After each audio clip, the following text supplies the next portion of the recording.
Welcome to the show. It's a Tuesday edition of IB Nation Sports Talk. We are up. We are rolling.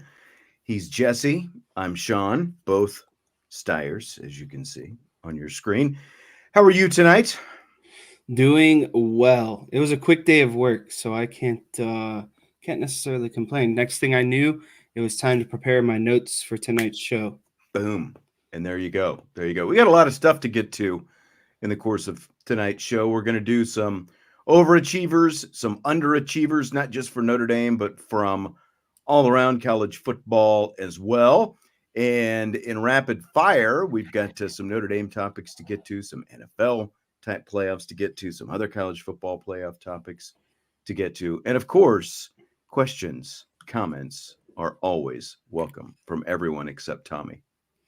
Ba-dum-bum. And Derek, I don't feel bad about your Lions loss. So who's Derek? I thought it was DK. Yeah, DK. Sorry. His streets names are DK. But yeah, I was actually hoping Tommy is doing well today. I saw that he was out on I-70. So hopefully things are going well out there. I'm not sure which part of I-70. I'm looking to see if he's got it in here somewhere. Said by Lucas Oil, I believe. Okay, so down in Indy. Okay. All right. Well, safe travels as always. And, don't use those thumbs when you're out there driving. So, all right, you want to do some overachievers, some underachievers? You want to do some college football, like at large, before we get into the Notre Dame stuff? Yeah, and the way I looked at it, I had a lot more overachievers than underachievers. Okay. And for the overachievers, I kind of pinpointed the player that was the overachiever also on that team. So how long is your list? We haven't conferred on this. Overachievers, I have 6 to 7, and underachievers, I have 2. So not so apparently not to cut you off there, but Anthony said Tommy was involved in an accident. Well, I didn't see that part of it. So hopefully, Tommy, I obviously hope that everything is good and not too serious, and that you get out of there okay. Keep us updated when you get a chance, but take care of the important stuff first. All right, so you want to start with overachievers then? Yeah, let's start with overachievers. Do you want to go one by one, or do you want me to do all of mine and then you do all of yours? How you do one, I'll do one. We'll kind of go back and forth, I think, all right, a little bit. So my biggest overachiever on the season, I think, would have to be Missouri. Missouri played in the SEC, which is considerably the hardest conference in football, led by Eli Drinkowitz. And then I think the player that really overachieved for them was their running back, Cody Schrader. He was the top running back also in the SEC. So, I think that they mightily outperformed themselves and made it far past expectations this season. Yeah, I agree. They went 11-2. I've got them on my list. They ended up as the number 8 team in the nation after they got no votes in any of the preseason polls, and they ended up 8th in the nation with an 11-2 record in the SEC. I think that speaks for itself. So I agree. Like, if I didn't necessarily rank mine, but if I did, Missouri would have to be at or near the top of the list in terms of the overachievers across the country, I think. I've got Arizona next on my list. That was also next on my list. Yeah. Well, we're thinking along the same lines. Again, no votes in either poll. They go 10-3. Nobody expected anything from Arizona. They end up ranked number 11 in the final polls. Jed Fish went from 1-11 in his first season to 5-7 to 10-3 to leaving Arizona to become the head coach of the Washington Huskies. Yes. Next on my and for Arizona, I thought that the entire offense really kind of overperformed as well, and I think that's a large part of Jed Fish. But the next on my list was good old Louisville and Jeff Brom. I thought that they gave kind of big TCU vibes last year. Brand new coaching staff, had to kind of get some pieces in the portal. And I'm talking about the TCU team that went to the national championship, obviously, and their coaching staff was in their first year, and I think they kind of pieced some things together. And they won a lot of close games, Louisville did. And I think they were a heavy outperformer this season. Yeah, I've got Louisville. I had like Louisville and Kansas kind of in a tie. I don't know if you've got Kansas on yours, but Louisville definitely has to qualify. Uh, Kansas number 23, Louisville number 19 in the final rankings. They each only received 10 votes in the preseason AP poll. So you look at where they are, and they're both at least theoretically anyway in good shape for the future. Both kept their coaches around. Jeff Brom, Louisville had been kind of pining after him for a while, and they got him down there, and he obviously had a great first season. We'll see how he's able to continue that. And Lance Leopold at Kansas kind of continues to have success in each of his first 3 years there at Kansas, and we'll see how that goes. I don't know if you saw, but Kansas actually tore down Memorial Stadium. It was basically an old high school stadium with a relatively recently installed modern press box, but they ripped it down, completely leveled the place. They're building a new stadium, but they're not going to get to play any home games because the new stadium's not supposed to be complete next fall. So they're going to play in Arrowhead, some of their games in Arrowhead, where the Chiefs play in Kansas City, and some of their games at a soccer stadium in Kansas City. So that's what happens with success, I guess. I was going to say that must be, a proud moment. That's your alma mater. They've probably had that raggedy old stadium for a while now, and it sounds like in 2025 we can travel and see a new stadium. We'd have to pick like a fun home game to potentially go to. Yeah, Anthony says Steyer's money upgrading the football stadium. My donation got them one seat back in section 101. I did have Kansas on my list, and the next team that was on my list was West Virginia. I thought Neil Brown was on the brink of getting fired, and I think this one's a little bit, smaller in terms of relative, scale. Like West Virginia wasn't a powerhouse by any means, but I think they still hit their over on their win total, and I thought that their quarterback Jarrett Green turned himself into one of the better quarterbacks in the country by the time it was all said and done. Yeah, I actually, my next two, I'll just go ahead and combine them because they both ended up making the playoffs. I have Washington and Texas on mine. And I know that, Texas, it had been 14 years since Texas finished in the top 10. They finished, number 3 in the playoff. Now, there were some expectations of Texas, but there have always been expectations of Texas, and they've always managed to come up far short. But they went to the playoff this year, and they were within striking distance of getting to a national championship game. And then Washington, 10th in the preseason. So again, it's not like they came from completely off the radar. They only slightly overachieved, but they did win the Pac-12, and they ended up being the national runner-up. And we'll get to this in my my underachievers list. Washington wasn't necessarily the team with all the hype in the Pac-12 going into this season, and they ended up undefeated in the regular season and getting to the national championship game. It's so funny because I'm going to do the same thing that you just did. I'm going to lump two together. Both of them were playoff opponents as well, but I actually have the flip. I have Michigan and Alabama for different reasons. I think go ahead. Yeah. And I just think that, was Michigan considered a contender at the beginning of the season? Sure, but I still think there were some question marks. And the fact that they actually, sealed the deal. When's the last time, a team outside of Ohio State in the Big Ten has won a national championship as of recently? I just think it's a big step for their program.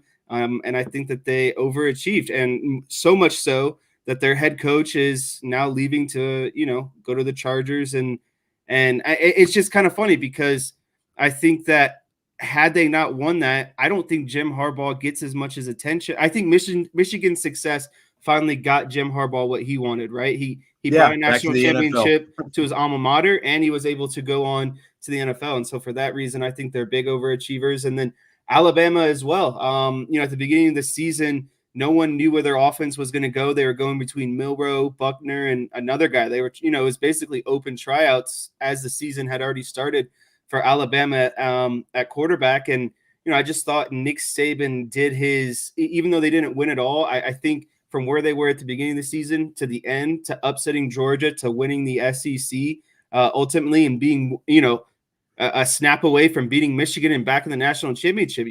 That game still took overtime in Alabama and Michigan. So I thought Alabama really overachieved as well this season.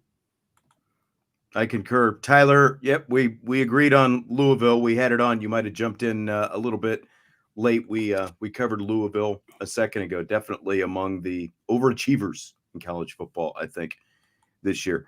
I only have, and I agree with what you're saying, and like the part with Michigan, it was best case scenario for Jim Harbaugh. He wins the national championship. He gets to ride off into the sunset, a Michigan legend, and back to the NFL. It's like fans might feel a little bit scorned, but at the same time, what more can you ask? He delivered you a national championship, your first one in 2.5 decades, and now he's going to get to have a chance. He wants to win a Super Bowl, and so he's going to have a chance to go to the NFL, and that's going to be, like this whole Chiefs dynasty thing going on. It's going to get a lot more interesting with Jim Harbaugh out there in the AFC West. I know for the immediate future.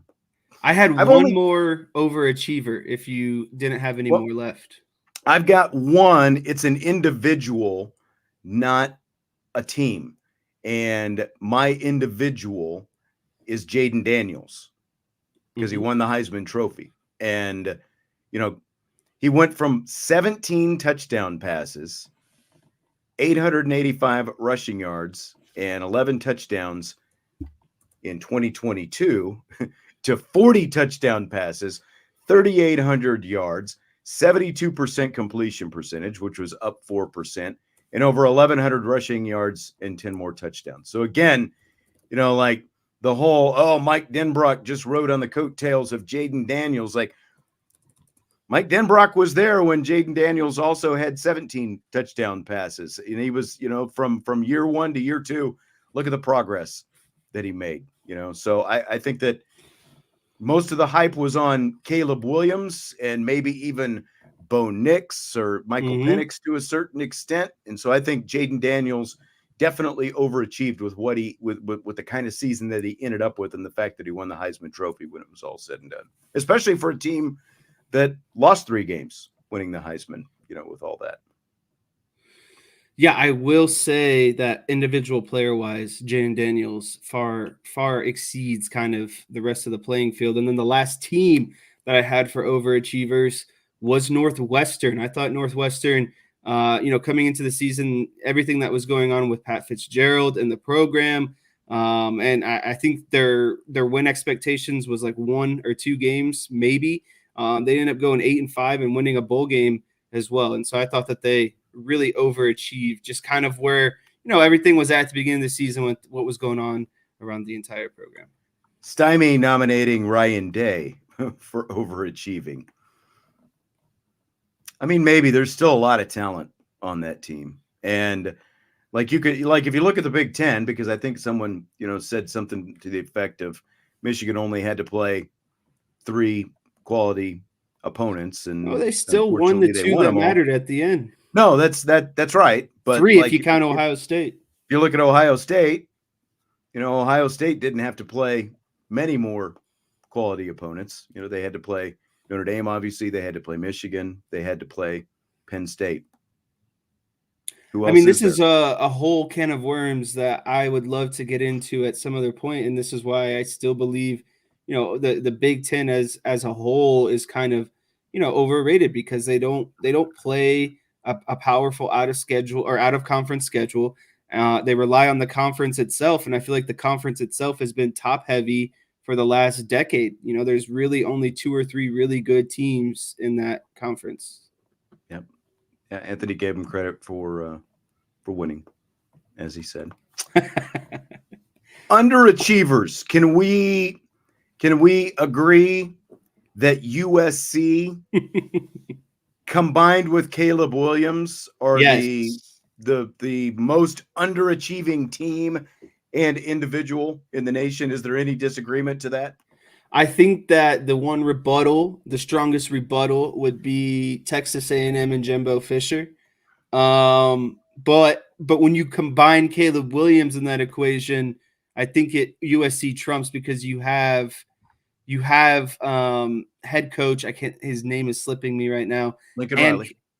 Lincoln Riley, and Caleb Williams. And so I think the combination of the two outweighs Jimbo Fisher, and he didn't have a quarterback that just won a Heisman as well coming. You know what I mean? So I think that Right. contribution is what puts USC over the top. But Texas A&M also makes my list for obvious reasons. I'm going to look and see where A&M was ranked in the preseason because USC was number 6 and everyone was talking about them as a legitimate college football playoff contender. And I don't see like A&M much lower, down around 23 is where they were in the preseason rankings. So I get your argument with what you're talking about with Jimbo and all that, especially with the recruiting classes that he had and all those different kind of things. But USC went from preseason number 6 to unranked 8-5. They lost 4 games in the Pac-12, and Caleb Williams went from Heisman Trophy. And this is why you've only ever seen one Heisman Trophy winner, like one repeat Heisman Trophy winner. It is so hard to repeat. Yeah, everything dials up in that second year. It is so hard to repeat that in the second year. And Caleb Williams still had a solid year. He didn't have a Heisman Trophy type year, though, and USC just imploded, and didn't even get to the Pac-12 championship game, let alone win the Pac-12 and, compete for a spot in the college football playoff. So that's why I had them at the top of my list. Yeah, how's my voice sound, by the way? Can you tell that it's like a little different today? Not really. Okay. Not a whole bunch. I've had like a little bit of crud going on. I think it's all going around. Everyone just sounds the same. Yeah. Okay. So who else you got? Who else you got for your underachievers? Let's just do a couple more sort of college football. Yeah, I got 2 more. Okay. First would be Oregon.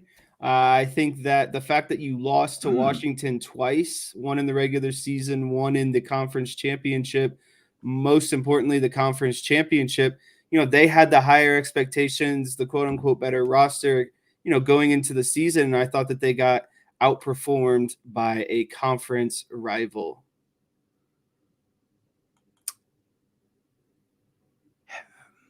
Did they really underachieve that much though? I mean, I still think, they obviously did better than USC still. Yeah. Like fine line. They had to play a team that ended up playing in the national championship twice, lost a couple of close games. I get what you're saying, but I don't know. I don't know if they underachieved that far. They were still a really good team, I thought.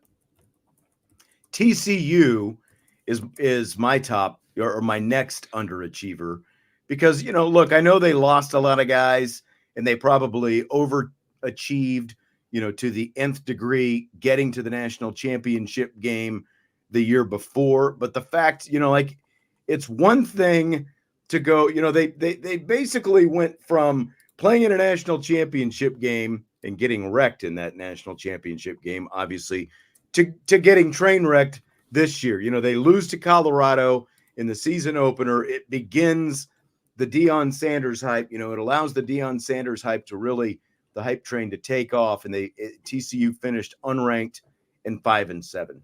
So I had to include them on my underachiever list. Again, they weren't going to repeat what they did before, but they didn't even finish with a winning record, let alone a 500 record after playing in the national championship game just a year ago. My last underachiever was Arkansas. They were 9-4 in 2021. KJ Jefferson was amongst kind of Heisman talk. A lot. You like that Arkansas train, don't you? I do. And KJ Jefferson was at a lot of people's top of their mocks, where in terms of him and quarterback rating and etc. And then to go 4-8 this past season in 2023, I just felt like I felt like there was more to come from Arkansas, and I really thought that they were going to kind of start competing and challenging the LSU's, the Alabamas, the Texas teams this season. And I felt that they didn't really do that. And so they were a big underachiever, in my opinion.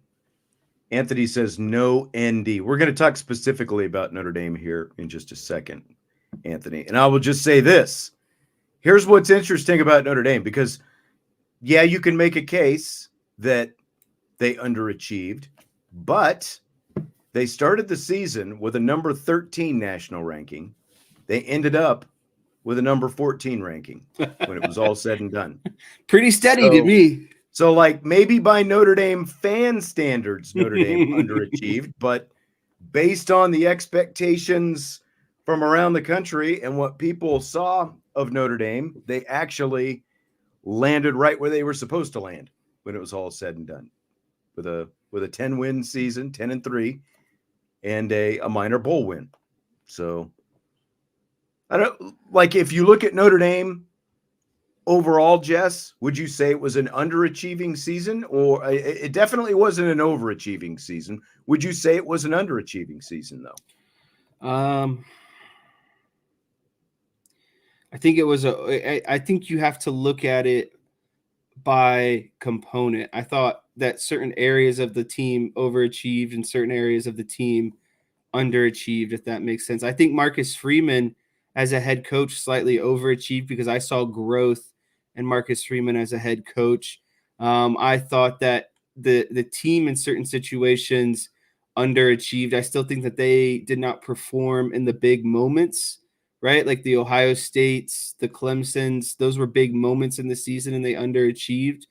I thought that defensively they overachieved. They got, they were tremendously better on defense this season. I thought offensively they underachieved, just kind of with knowing, where the defense was and how the offense could elevate them and put them into that playoff picture, serious playoff picture at the end of the season. And then I thought special teams kind of was just kind of basically subpar in terms of underachieving and overachieving. So you have an overachieving defense and an underachieving offense, and I think those kind of balance each other out. I thought the special teams got better as the course of the season. They did. They did more explosive things as the season went on. Right.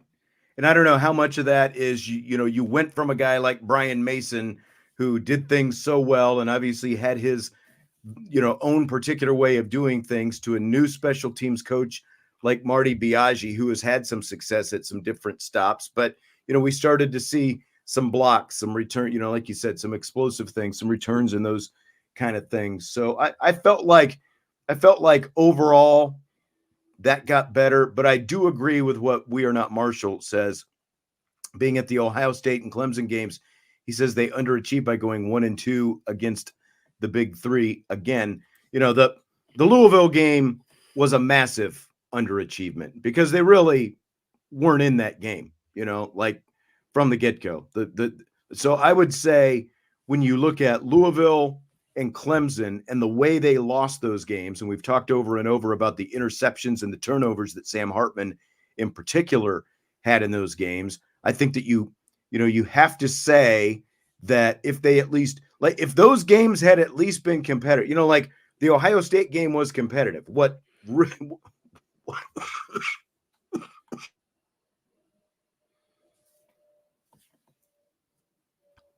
Excuse me, had a little episode there. The last 3.5 minutes against Ohio State is where they underachieved. For the rest of the game, and for only, a couple of plays, otherwise, they were in that game. Should they have won that game? I think they played like they should have won that game. Unfortunately, they didn't. The biggest underachievement, I think, was the Clemson and Louisville, just total eggs that they laid. Yeah. And then like going from there, I kind of looked at it offensively and defensively, kind of position, not position wise, but like, well, I guess position wise, like I had on offense and defense, I had both underachievers and overachievers, and I kind of, grouped them together as quarterback, wide receiver, offensive line. And then on defense, it was defensive line, linebacker, and secondary. So I kind of had, a list of players on both sides of the ball who over and underachieved if you wanted to kind of get into Yep, that sort for of sure. discussion.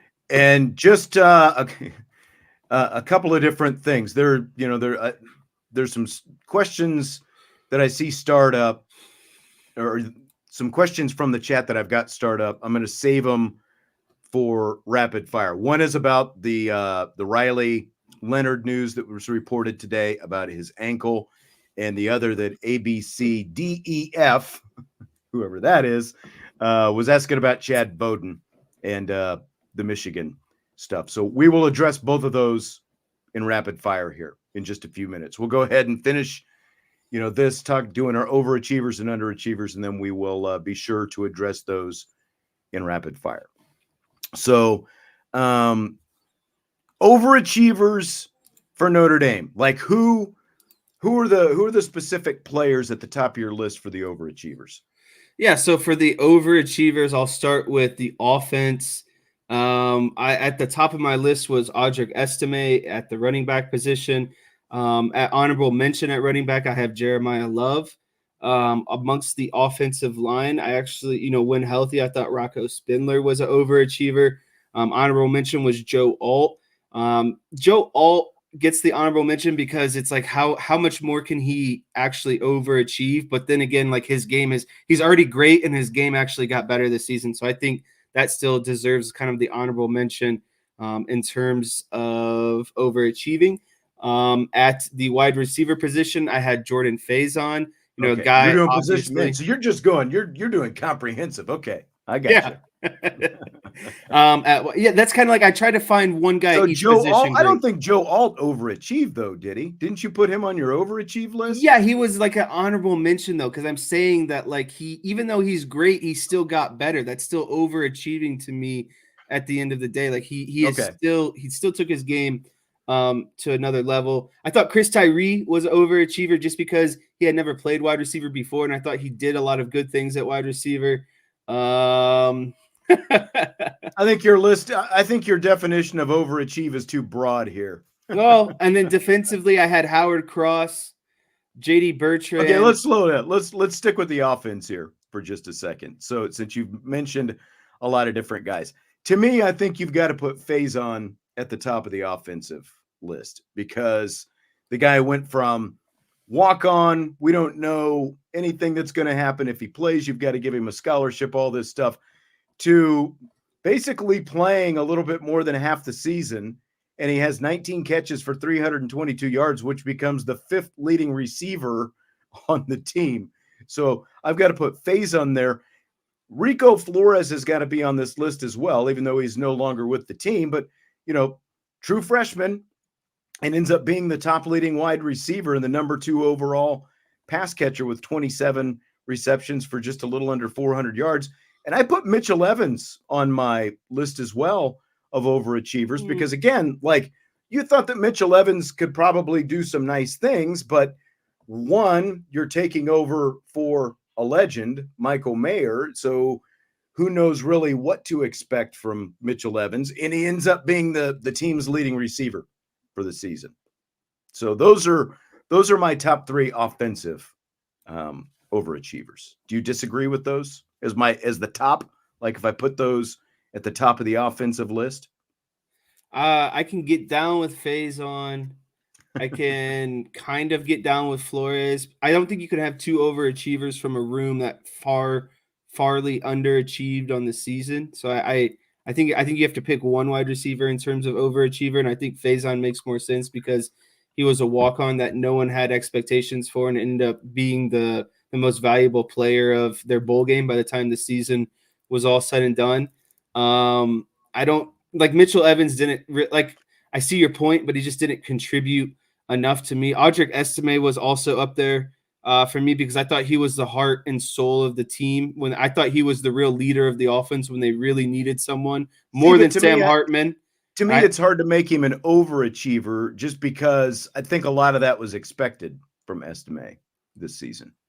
Yeah, but again, I still like he still had, the amount of touchdowns that he had, and then again, just like the True. ability to Set the change the touchdown game, record, single season right? touchdown record for the school. True. And I think that when they needed him most, he was there for them. North Carolina State game, the Duke game, the Stanford game. Like I just think if you subtract out Audric Estime with the struggles that they had in the passing game, they would have been far worse this season offensively. And I think they would have Right. been. I think you could have maybe said they would have lost another game without Audric Estime this season. And so he is a big time overachiever for me. Okay. All right. I don't completely disagree with that. To me, there's not a whole lot of other overachievers Is there anyone offensively. on the offensive line that overachieved for you? Somebody said Ashton Craig, and I mean, I would have liked to see maybe Craig play a little bit more. You know, Pat Coogan did start every game, so like if you go based on where what was expected of him coming into the season to what he was not perfect by any means, but at the same time he and Alton Fisher were out there, every game except the bowl game this year, and Coogan was obviously in the bowl game as well. He's the only guy who started every game this season on the offensive line. So I would put him up there and maybe Ashton Craig a little bit. Yeah, again, would have liked to seen him a little bit more, to truly qualify him as an overachiever, but I thought he did pretty well with the opportunities that he had at the end after the injury to Zeke Correll. You're speechless. I actually would have said Rocco just because no one expected him to start. And then What are you talking about? Nobody expected him to start. They did it. You had him as your breakout player. Yeah, but no one else did. I'm giving myself more props for that, except because no one else had belief but me. All right. Should we go to overachievers on defense? Let's do defense, but don't give me half the defense. Who are your top 3 defensive overachievers? Let's stipulate it this way. Let's just stipulate Xavier Watts is the obvious overachiever. So he doesn't get to count. So 3 more outside of. I mean, he counts, but do 3 other guys besides him. Those are 2 because late. Watts obviously had the kind of year. Nobody was expecting Xavier Watts to have the kind of year that he had. All right. And he was amazing. I guess it's hard where to rank these 3. I'll just say these 3 and then because it's hard, like I said, it's no particular order. Okay. Howard Cross was an overachiever. Thought Javonte Jean-Baptiste was an overachiever. And I thought JD Bertrand was an overachiever. I like that. I'll tell you why a little bit too. I thought Howard Cross played physical in the middle, but also was undersized. Obviously had a tremendous amount of tackles for a defensive tackle. And that's the thing. He's the top interior, defensive line tackler in the entire country. Like, again, like that was not expected coming into the season. You expected you could get good, solid play from Howard Cross, but not that he would have the complete kind of production and destruction that he had. Yeah. And then Javonte Jean-Baptiste was up there for me because this guy at Ohio State was a 3rd down pass rush specialist and then became an every down, run stopping pass rusher, whatever you needed him to be, every down defensive end. And I thought he very much overachieved. Like in terms of like return on investment, I would say that Notre Dame got a huge return on investment on him, getting him out of the transfer portal and what he was able to do. And then JD Bertrand, because JD Bertrand always has haters. I think that no one really understands how hard it is to run a defense as complex as what Al Golden wants to do. And he's the only guy on the field that has to worry about pass and run on just about every down. And again, he's just the commander in the middle for them. Everyone goes with JD Bertrand. So I had to say he's an overachiever as well. I agree with Javonte Jean-Baptiste because he completely outperformed the production that he had when he was at Ohio State in his 1 year at Notre Dame. He went, from this guy might just, do 1 year at Notre Dame and maybe never even play football again to he's probably going to be drafted and have a really good chance to make an NFL roster, when it's all said and done based on the kind of production that he put up this year in his one season at Notre Dame. He was really good. I would substitute Maris Leofau for JD Bertrand, and I get what you're saying, and I still get like the vitriol that Maris get Butkus Award semifinalist. He's at the Reese's Bowl, right? Senior Bowl right now. Yeah, he and Bertrand were actually out there taking snaps together at the two inside linebacker spots, and Cam Hart was out there with them as well today. But there are still things that Maris Leofau needs to get better at if he's going to make an NFL roster and have an actual NFL career. But again, the fact that he ended up being a Butkus Award semifinalist, didn't expect that coming in. I would say not only did I not expect it coming into the season, when I heard the news that he had made that list, I would say that was still unexpected. So I think you have to put Maris on that list as well. And Anthony said Bertrand ran over 20 Remember miles when everyone per hour said how slow he was? Yep, I do. He had a really good year. I do agree with you. I do think he outperformed, especially what most people had set as their expectation for him, and so did Marist, for that matter. Again, even though Marist maybe still has some things that he can clean up in his game, he had, of the time that he spent at Notre Dame, he had the best season that he ever had at Notre Dame this year. Shout out to, Javonte Jean-Baptiste too. He was a late addition to the Senior Bowl. He just got added, I believe, today. Who? Oh, Jad, JJB. Yeah, yep. I believe you're right. We're Not Marshall says his wife said the two most impressive in-person players she saw on the Notre Dame roster, Alt and Marist. One was a top 10 pick. The other. See, the thing about Marist is and I've said this before, and you know what? Now that we've just opened the Marist can, he was an underachiever and an overachiever at the same time for me, because there were aspects of his game, and we've talked about this. He's tremendous in pass. He's tremendous at creating pressure, being a spy. When Notre Dame wants to mix in 4 or 5 man pressures, he's tremendous at that. And that was the overachieving part of his game. But the underachieving part was his run fits, and I don't understand what he's reading.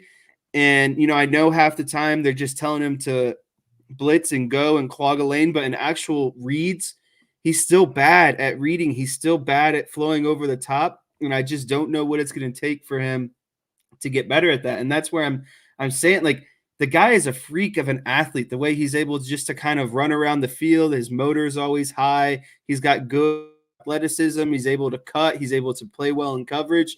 And so I just think there's an NFL team out there who is going to use him primarily, as a guy that's not going to be there in heavy rundowns, and a guy that can eventually work his way in. Because do you think he's an edge player in the NFL? Do you think? Yeah, I think he's like a combo edge, kind of like a nickel, like a second, third, and long kind of guy who you might drop into coverage. You know what I mean? But you also might use on a stunt as well. He might be covering out on the flat, replacing a corner who might be blitzing as well. I don't think he's going to be a run. He's obviously not going to be a run first linebacker in the NFL. He's not a traditional old school linebacker. He's a more of a current kind of spread team type linebacker.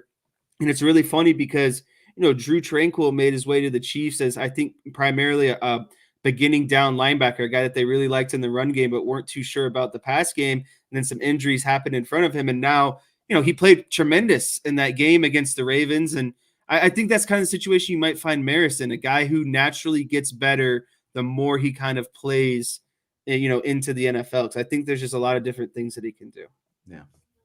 Yeah, I agree with all of that. I think it's going to be really interesting to see how an NFL team kind of approach. Like, special teams will probably be where he sees most of his action early on. But then, as you said, assuming, that he does make a roster, the third down type stuff would kind of seem to be where he would be the best fit going forward. Big Licks Burner, is there any word on when the newcomers will have media availability? As a matter of fact, there is, Big Lick. This Friday and next Friday, we're going to get to talk to some of the newcomers. We're going to get to talk to Big Lick. A couple quarterbacks this Friday, in addition to some other guys, Riley Leonard and CJ Carr, both this Friday. So looking forward to that. So the next couple of weeks, we'll have that and have some different content at irishbreakdown.com, of course. So be looking for that. All right. So specific to Notre Dame, then you want to go offense, defense again when we talk about overachievers, underachievers, underachievers now. So offensive underachievers.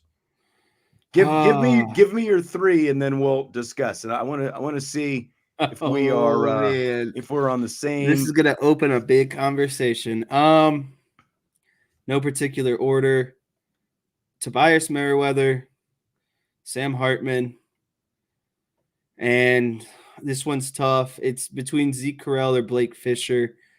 Blake Fisher still played well. I think Zeke Correll was still an underachiever for what they needed him to be at center. So I know a lot of people, I think the easy answer is Blake Fisher, but I think the more logical answer when you think of them as a unit, I think Zeke Correll makes more sense. Those are my three. I think you're probably right. I think you make a good case because they, I think they got better at center after, when Ashton Craig ended up playing at the end of the year, honestly.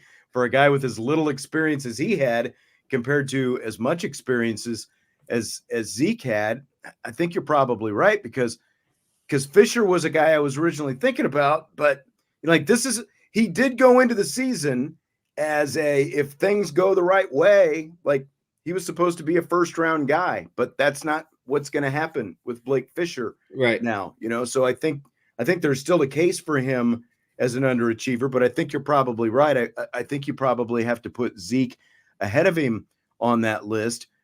And then Tobias Merriweather, he played in 12 games.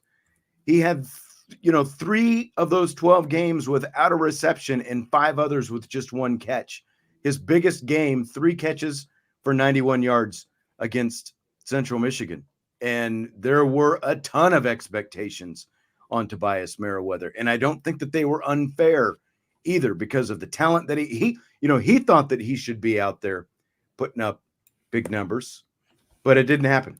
And, like DK, it's completely fair that you put Chancey Stuckey on there as well, because what role Chancey Stuckey, played in that, I think was also a factor. What are your comments on? So you commented on. Well, I was waiting to see what you had, if you had anything to add about Tobias. No, he was a massive underachiever. Sam Hartman, I agree.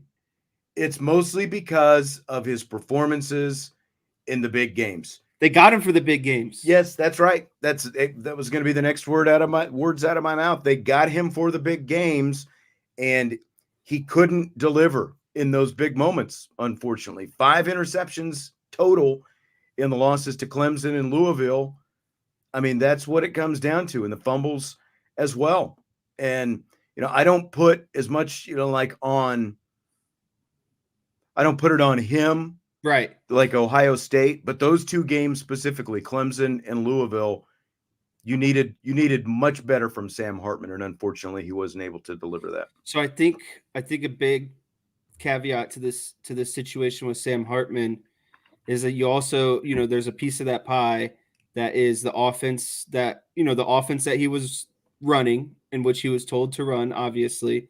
And I think that's specifically the offensive coordinator, it played a role in that as well. But I think that as a unit, the offense led by Sam Hartman underachieved, and Sam Hartman was a big part of that. He didn't show up in the big games when you needed him, and we've said this before, he got outperformed by McCord in the Ohio State game.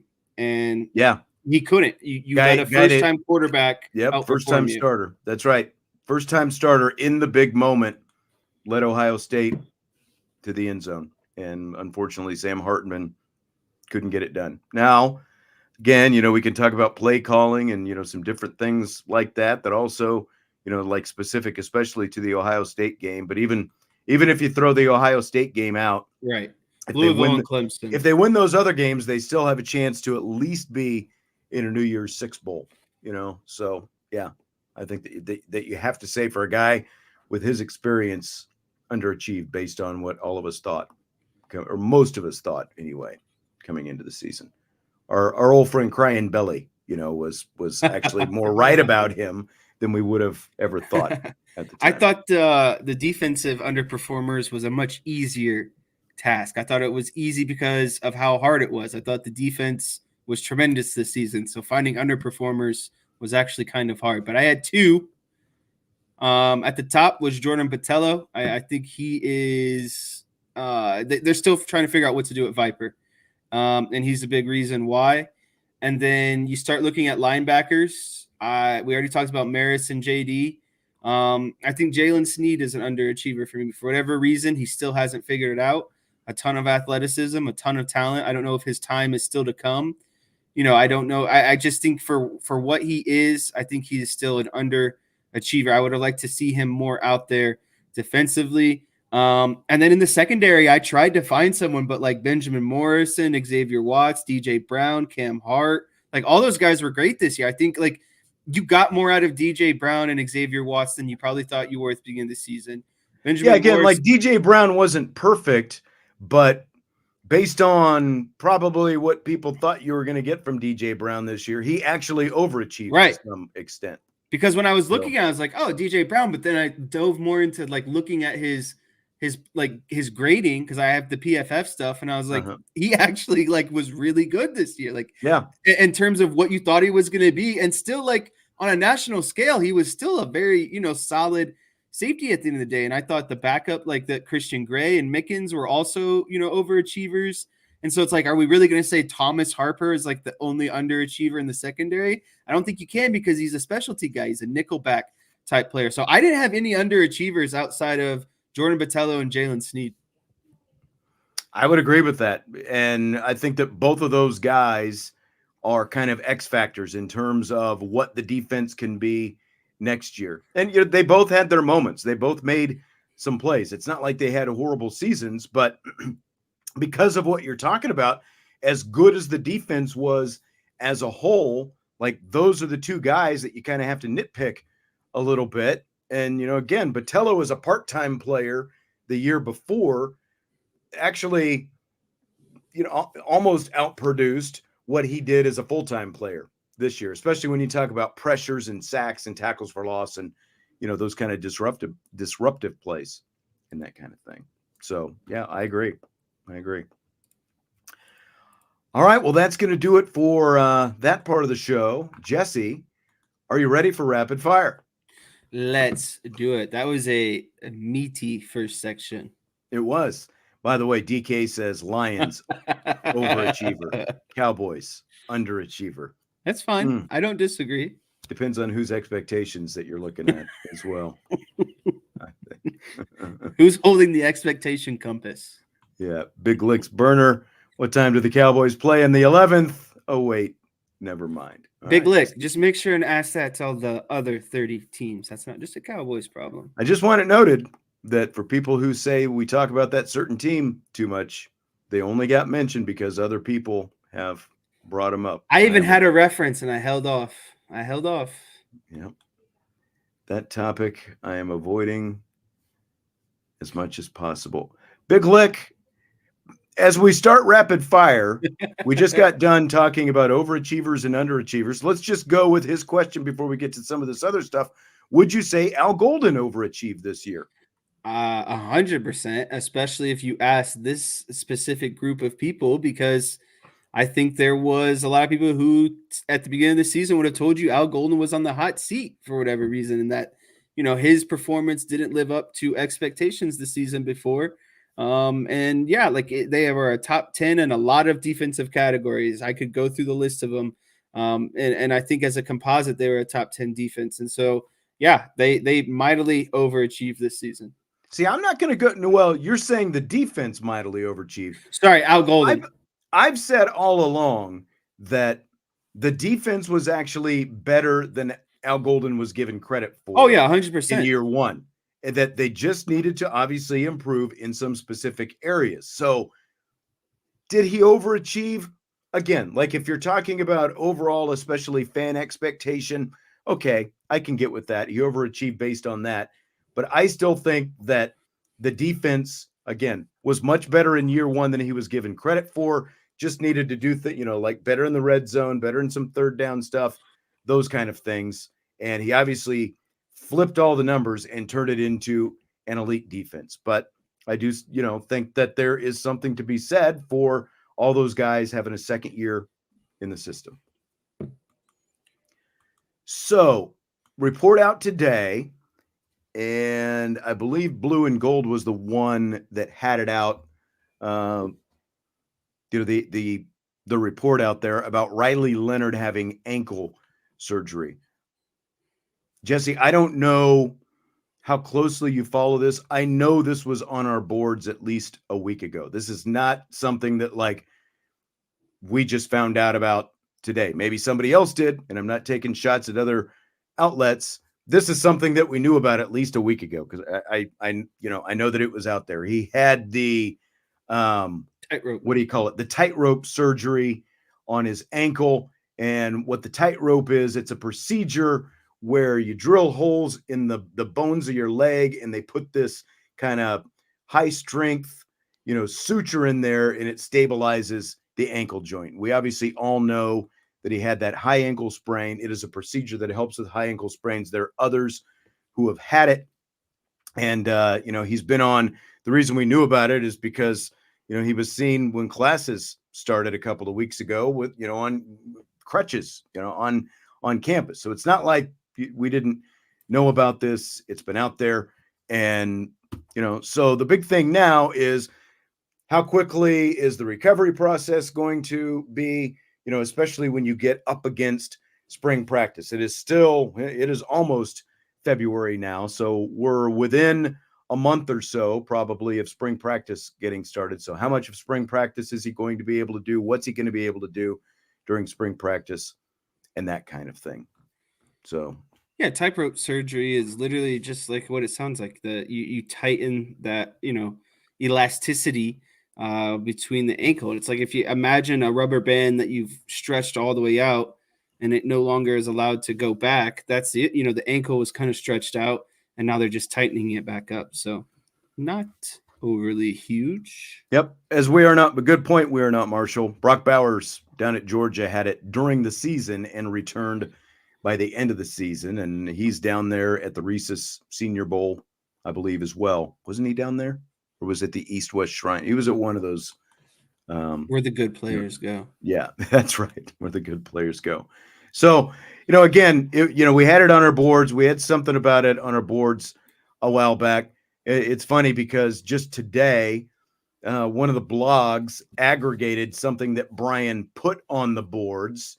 And, that is a no-no. You love it when guys who pay for a subscription to the boards grab it and, publish it on some blog outside of Irish Breakdown. Big no-no.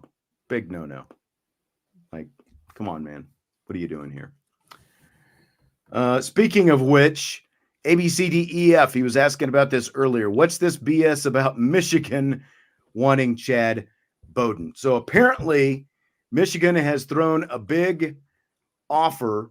Sharon Moore, the new head coach up there, Michigan wants, one thing that Jim Harbaugh was not necessarily doing was killing it with recruiting. It's not that he had horrible recruiting classes, but Michigan wants to up their recruiting. And apparently they have made a big time offer for Chad Bowden, Notre Dame's recruiting coordinator. So it is now incumbent upon Notre Dame to step up and keep Chad Bowden down here at Notre Dame and not let him go up there, up north to Ann Arbor, because he has been such a huge part of the, renewed recruiting efforts that Marcus Freeman has been able to pull off. Like you talk about, like all these different, things that Notre Dame is doing, from, like playing video games, with the recruits, to the leprechaun outfits and all these different things that are going on. Chad Bowden is,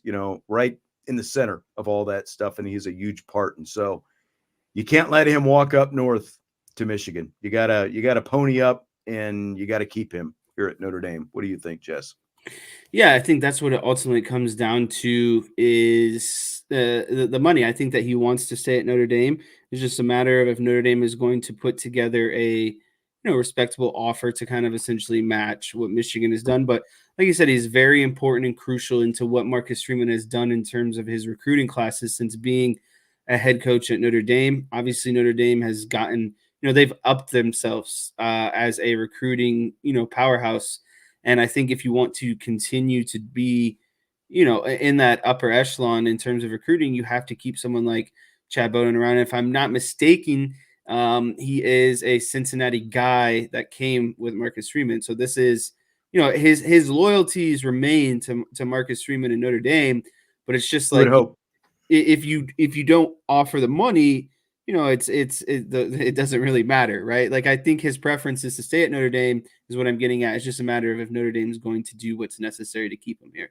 Well, and Notre Dame is, I don't know how publicly they've talked about it, but there's, at least kind of behind the scenes talk about, like they're trying to set Marcus Freeman up, for big success this year in year 3. And while, like Bowden walking right now is not necessarily going to impact the on-field results in year 3, but it's going to impact what happens in the future. You've got to keep bringing in the big recruits, and I think that they've got a chance to continue to put together some special classes if they're able to keep him.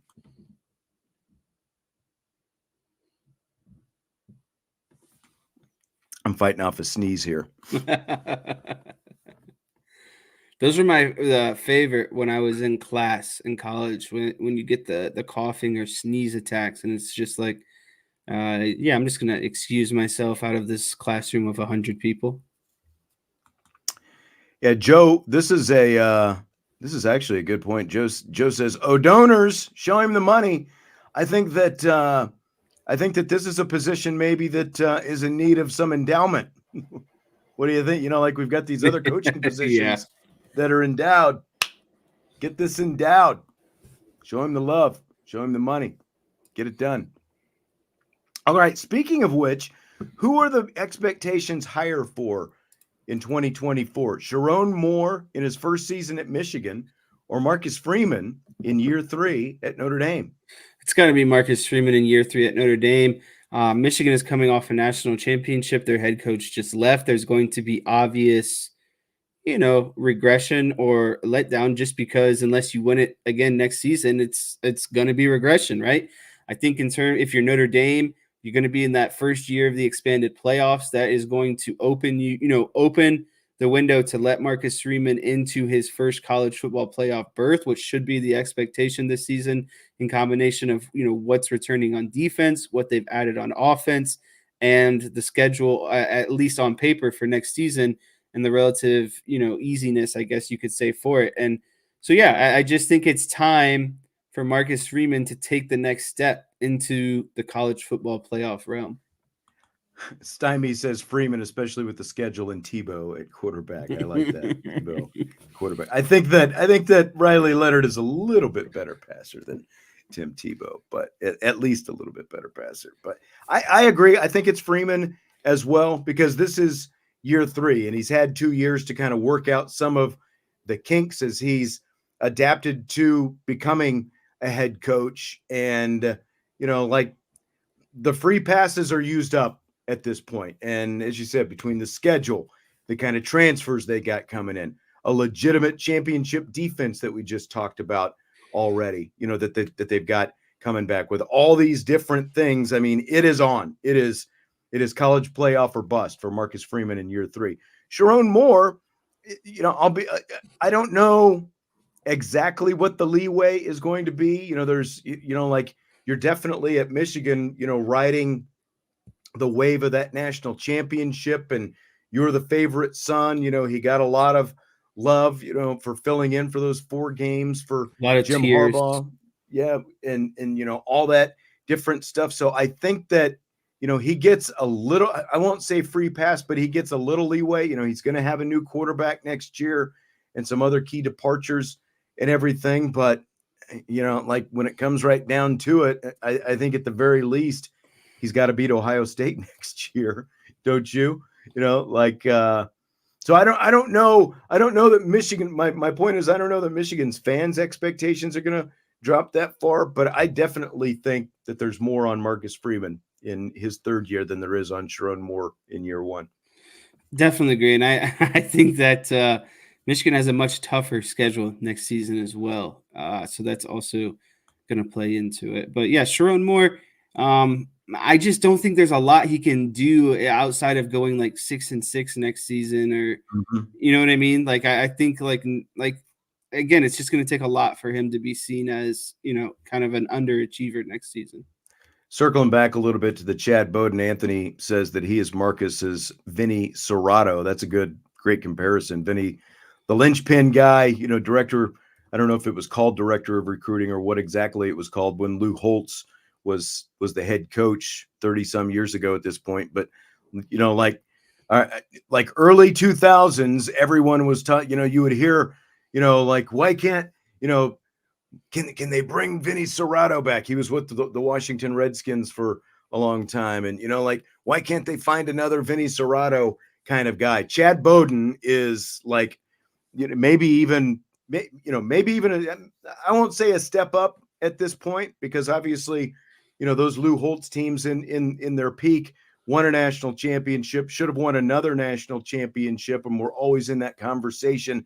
And they obviously had, high-end elite talent back then. But, like Bowden is at the very least the next best thing to Vinny Serrato that Notre Dame has had since then. And Andy Saylor asks, any idea the amount of the offer? We don't have any specifics on that, but like based on kind of some of the things that I have heard, I would say it's probably somewhere in the ballpark of double what he is getting here, at least double what he is getting here right now. It sounds like That's a they payday, really, really want him up there at Michigan.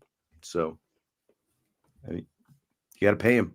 You got to pay, because again, like there was Vinny Serrato, and then you went about 30 years before you got a guy like Chad Bowden, and has been able to make that same kind of impact with recruiting. So those guys obviously don't come around very often, and he is in lockstep with what the head coach wants, and they're doing great things together. You can't let him walk, especially to a place like Michigan. You can't let a guy leave Notre Dame to go to Michigan and try to basically establish the same kind of thing up there. So hopefully they step up and keep him here. So Notre Dame football released some number changes for a few veterans and numbers for incoming guys today. Jeremiah Love's going to switch from 12 to 4 on the offense.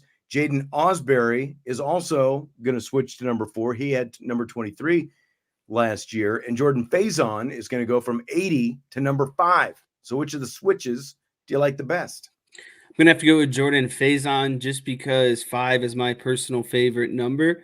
And I think it looks good on a slot wide receiver like himself. And so I'm excited to see that. And I think next would be Jeremiah Love going from 12 to 4. I think that's a pretty cool number as well, but got to go with Faison. Yeah, I like Faison going. I kind of liked, the little slot receiver wearing a bigger number like 80, but I like the move to 5 as well. Jeremiah Love, like 12 is a quarterback number, so I like him going to number 4 as well. But I agree. I think overall, Faison is the move, going from 80 to number 5. Early enrollee CJ Carr is going to wear number 12, not his high school number 13, because Duke transfer Riley Leonard is getting that. I don't think there's any surprise there. Vince and I talked about that. I don't think there's any surprise there at all. Like that Riley Leonard, the veteran, Yeah. gets the number rather than the incoming freshman. Maybe when Riley Leonard's gone, he ends up with it as well. Did you see the screenshot that Drew Tranquil tweeted, his old text exchange from Andy Reid? I did see that. He signed with the Chiefs last offseason. Reid told Tranquil, "If you need to talk, my phone is on ring. Till then, see red and think Super Bowl." What do you think about that? I think that Andy Reid is an extremely confident man. And it just seems like it just seems like the guy at this point is in the last 5 years hasn't made, probably not even 5, like you're going on, maybe 10 years now, 8 years. It all started when, they transitioned out of Alex Smith into Patrick Mahomes. And it just feels like ever since then, he's continuously made the right decision. And I think, having Spagnuolo and his trust in Spagnuolo to put together that defense this season is ultimately it's just a different formula this year. They have, obviously, Patrick Mahomes is tremendous. Travis Kelce has been tremendous, but they've had their fair share of struggles offensively. But the consistent rock this season has been the defense. And in the past, it was kind of like the offense was just going to go out there and hopefully put up enough points, and the defense would hopefully, stop someone here or there. And now it's completely different. And I saw something today that, that the two most successful offenses of recent were whatever the year the Patriots went undefeated and this year's Ravens.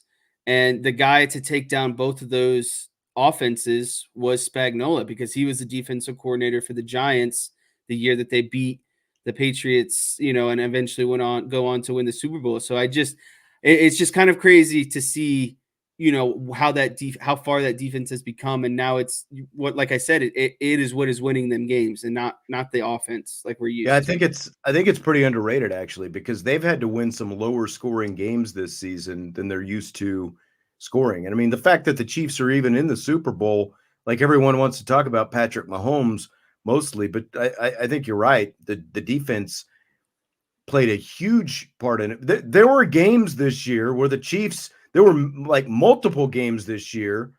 It might have even been like at least 4 straight or something like that, where the Raiders, the Broncos they didn't losses. score in the second half and they still won, and like, look at last week's game against the Ravens. They didn't score in the second half and they still won because of the defense. And Drew Tranquil has been a huge part of it. Like he has been a really, I would say him and Chris Jones were the defensive MVPs against the Ravens. Mm-hmm. And just to give another Notre Dame player some love, outside of Kyle Hamilton giving up that first touchdown to Travis Kelce, I thought that guy was tremendous. I mean, he fills the run, he covers the pass, he blitzes the quarterback, he does it all. And it was just it was great to see two Notre Dame players, Drew Tranquil and Kyle Hamilton, respectively, be the best players on their defenses this past weekend. Yep. Michael Pennick says Alabama's going to win a national championship in Kalen DeBoer's first 3 years. Do you buy or sell it? This one was a tough one for me because, you start looking at the track record of Kalen DeBoer and his time at Washington, right? Because I believe his first season at Washington was 2021, right? So he spent 3 seasons at Washington. And so what I guess what Pennick's logical argument would be is he had 3 seasons at Washington. In his 3rd season, he just fell short to Michigan in the national championship. Now he's going to Alabama. And what I would guess he was trying to say is he's going to have even better talent at Alabama now. So why shouldn't he win it in 3 years? But what Michael Penix is discounting in this equation is himself. There is no Michael Penix at the University of Alabama at the moment. Not currently. And I think that's the biggest part of this Kalen DeBoer equation is you got to have an elite quarterback. And that's what's going to win you national championships these days is elite quarterback play. And right now, I don't think Alabama has their dude yet. And so I'm going to have to sell it on that alone. It's hard to strike gold with elite quarterbacks at the college level. And so I'm going to sell this. Yeah, I sell it as well. And, a couple of different things. One, Nick Saban is gone, like not half the roster, but I think they lost at least 25 guys to the portal. DeBoer is a good coach. He showed that at Washington.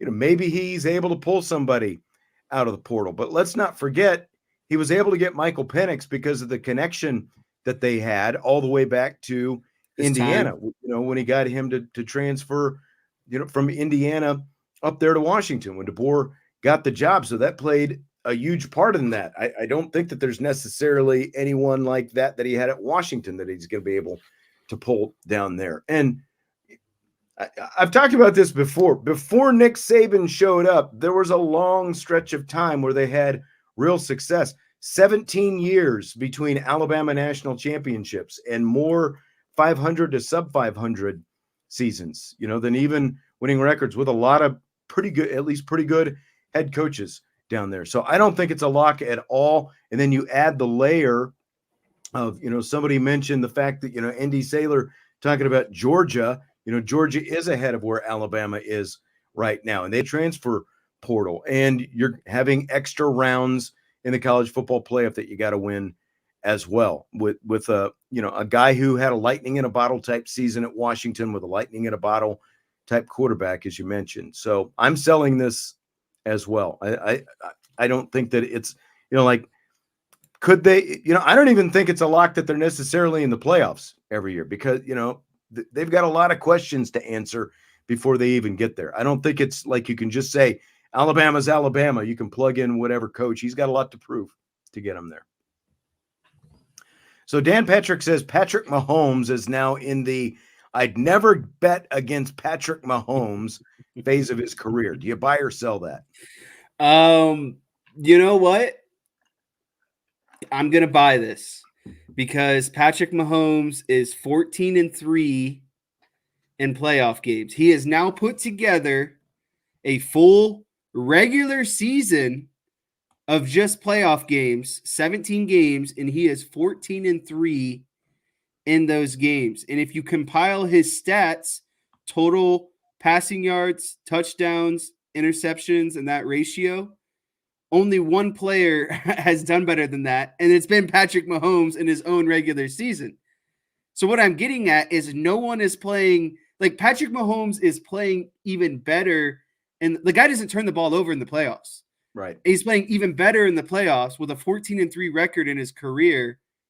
No, like I am not going to bet against him, and he is the reason why I won a fair share of some bets over the weekend because I was eating up that Chiefs underdogs money line all weekend. And so, yeah, I don't think you can bet against him. We are ND for Life says Mahomes lost to the Raiders. Well, he's also I in the Super think Bowl, once you hit the playoffs, though, it's different. Like, I don't think you can bet against Mahomes in the playoffs. That's the only two guys he's lost to in the playoffs are Joe Burrow and Tom Brady. And one of them was in overtime. The AFC Championship. Like, what they had to win a different way this year. They only got one home playoff game this year. Like, this is the first time they had ever had to play away from Arrowhead Stadium. They went on the road. They beat Josh Allen and Buffalo, everybody's darling, Josh Allen and Buffalo. Like they got to host that game and they still couldn't beat Patrick Mahomes. And then they go to Baltimore with everything that was supposed to be against them with the number one seed. And they win again. Like it is, to me, it's kind of hard to say. If he wins this Super Bowl, I would definitely, kind of call this a big buy, a big lock. Because remember, they did have to come from behind to win that Super Bowl against the 49ers the first time. But, again, like that's why you don't bet against him, I guess, because when it counts, he's out there making plays. So they've had to win a completely different way this time. And the guy is, if he's done with his career right now, he's already in the Hall of Fame. Yeah, so. It's insane. He played the best defense he's going to play last week. Like the 49ers defense is not going to be as good as the Ravens. They've actually been really bad as of recent. And just I can't let that Josh Allen comment slip through the crack. I just don't quite understand why Josh Allen gets to be the quarterback that always gets the excuse in the NFL. I just, is it because he's playing Mahomes? Is that it? Is Mahomes so great that we just give Josh Allen an excuse now? It's just, I feel like anytime there's Josh Allen shortcomings compared to other quarterbacks, it's, oh, well, this or that. I don't know. I'm just kind of tired of it. Yeah. We are Indy for life. Can he beat Mr. Irrelevant, though? We'll see. I wouldn't bet against him. That was the whole question, right? Your buddy Brent would tell you, Oh, no, man. he can't. He was in here yesterday. I don't know if maybe like Tuesdays are his conflict. He likes to come in on Mondays chiming in, but you're not here most of the time. I'm so glad. So after Sunday's NFC Championship game loss to the 49ers, Lions head coach Dan Campbell said, "This may have been our only shot." Some people have taken exception to the remark. What do you think about it? When I first kind of heard it, I kind of was like, huh? But then it made sense the more that I thought about it. I think what he was trying to convey is, as a fan base, with this success this season, your expectation can't be the same, if not more, for next season. And ultimately what he's getting at is yeah, he's a realist in the fact that it takes a lot to get to the point of where they were. A lot of things have to come together. A lot of things have to, a lot of guys have to stay healthy. I don't think he's saying that the goal isn't, to get back there. I think he's just trying to say, like, you only get one shot sometimes. Nothing is never guaranteed again, right? Like there is an option that in this thing where the Lions never get back there again, or they have to wait 30 more years again, right? And so I just think that that's what he was trying to get at. Yeah, I get like what Indy Sailor is saying. A coach should never say that. But look, I think look at TCU. We talked about TCU last year. TCU was in the national championship game a year ago. They were 5-7 this year. Now, the odds of the Lions falling that far off are remote, but look at last year's Eagles team in the Super Bowl and look at where they ended up getting bounced out by the Buccaneers in the first round of the playoffs this year. I think, he's looking at it realistically, like there are no guarantees.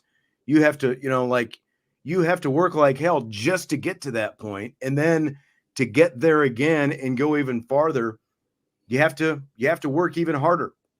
I think that's the biggest thing that he's saying is just there are no guarantees that you're going to get to this point again. How many teams, because, again, like look at the Eagles as an example. As good as the Eagles were, they almost won a Super Bowl, and they were, a lot of people's pick to get back there again. But they, like the NFL, it's tough, man, winning week in and week out. And to get, just to get back to that point, there are very few teams, there's a reason why so few losing teams get back to the Super Bowl the next year. I think like Brady team in something like the last 20 years or something like that to lose a Super Bowl and then come back and, get to the Super Bowl the next year. It's tough. Tough to repeat. Tough to continue success. I think that's his biggest point. Fill in the blank. An Associated Press writer tweeted this: with the 49ers and Chiefs having no Alabama players on active roster, a remarkable streak will continue. No player who finished college at Alabama has scored a point in a Super Bowl. Players from 143 other colleges, from the Coast Guard to Miami, have scored in Super Bowl. And it's blank, Jesse, that Alabama fans are triggered because quarterbacks like Bart Starr and Ken Stabler throwing touchdown passes, they think it should count toward what this guy was tweeting about. It is complete and utterness stupidity that Alabama fans think that players like this should count. And I'll keep this one simple. The answer is simple. All the other teams are not counting their quarterbacks either.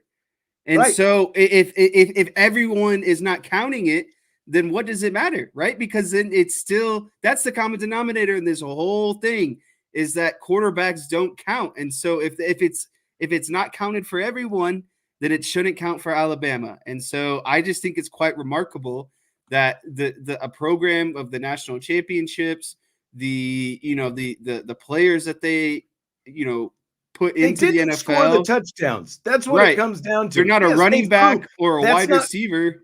right. That's not what his tweet was about. They didn't literally score the touchdown. Yeah, they threw touchdowns, And I but they think didn't literally score it. And that's a crazy maybe stat it's when you just think about it. because all the Alabama players are so good and they just get drafted so high that they Right. go to these bad teams that never make the Super Bowl. Maybe that it has to be the theory.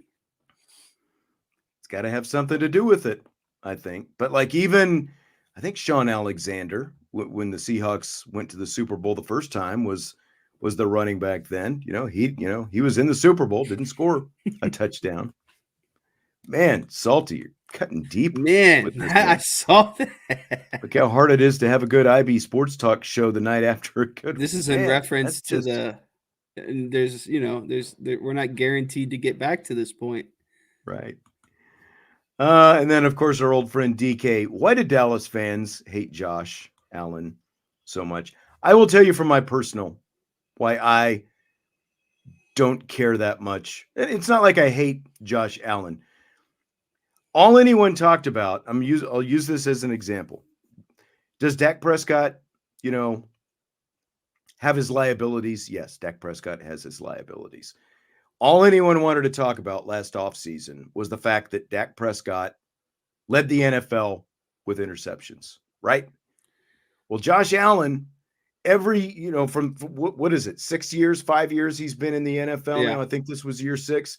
Since he has been in the NFL, he leads the entire NFL in total turnovers since And he has last been year, in the NFL. this last season.